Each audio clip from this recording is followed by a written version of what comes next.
medchal జిల్లా నాగారంలోని అరవిందనగర్ మరియు తదితర కాలనీలలోనికి వరద నీరు భారీ ఎత్తున వస్తోంది.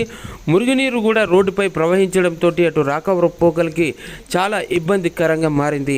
అయితే వాహనాలు సైతం నీట మునిగినటువంటి ఇక్కడ దృశ్యాలను మనం చూస్తున్నాం.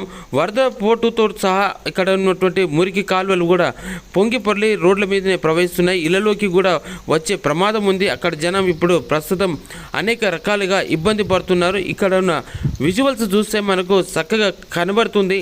ప్రమాదకరంగా ఉన్నటువంటి కాలనీ, అక్కడ ఉన్నటువంటి అస్తవ్యస్తంగా ఉన్నటువంటి డ్రైనేజీ వ్యవస్థనే ఇక్కడ కారణమని తెలుస్తుంది.